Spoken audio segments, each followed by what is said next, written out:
Donc nous avons ici un fichier tableur.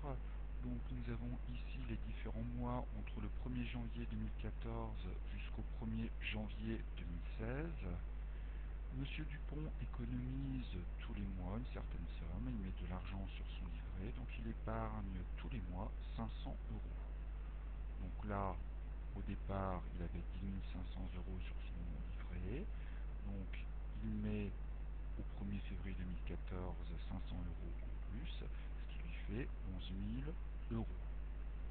Pour recopier la formule qui se trouve dans la cellule C3, je me mets sur le petit carré noir en bas et je glisse vers le bas, je lâche la souris et on peut voir que M. Dupont aura sur son livret au 1er janvier 2016 22 500 euros.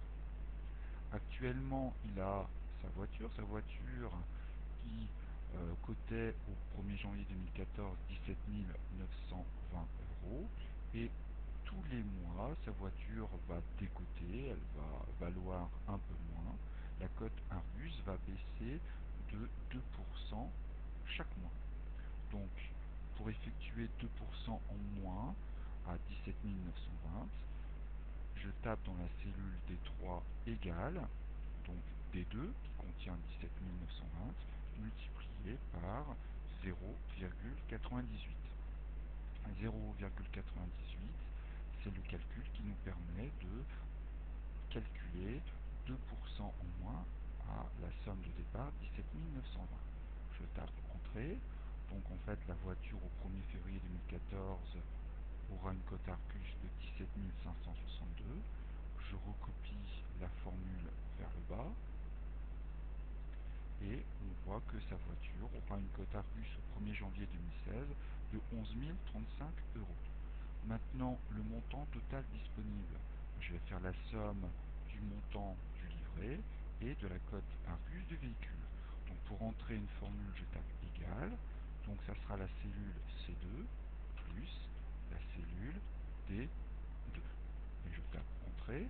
Donc au 1er janvier 2014, il aura 28 420 euros d'argent disponible. Et je recopie la formule vers le bas jusque la cellule E26. Donc il aura au 1er janvier 2016 33 535 euros. Voilà la somme disponible pour lui acheter sa nouvelle voiture. Je reprends le même fichier, mais là, il souhaite acheter une voiture qui coûte un peu cher, 38 000 euros. Au départ, il mettait 500 euros par mois. On voit que ce n'est pas suffisant, puisqu'il a 33 535 de disponible. Il souhaite avoir 38 000 euros. Donc pour cela, on va changer l'épargne mensuelle. Donc on va essayer de mettre 600 euros. Voilà, on modifie directement dans la cellule. Donc ça lui fait 35 935, c'est pas suffisant, donc on va encore augmenter l'épargne mensuelle, 700, entrée, donc là 38 335. On pourrait s'arrêter là, mais on va rechercher la somme minimale pour pouvoir atteindre la somme de 38 000 euros.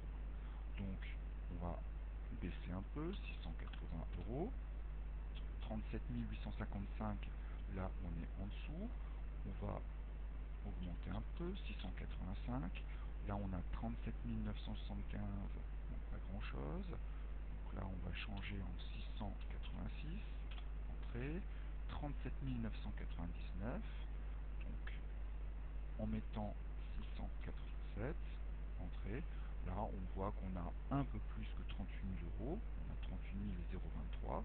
Donc, en mettant comme épargne mensuelle 687 euros, il pourra atteindre une somme de 38 023 euros et s'acheter sa voiture qui coûte 38 000 euros.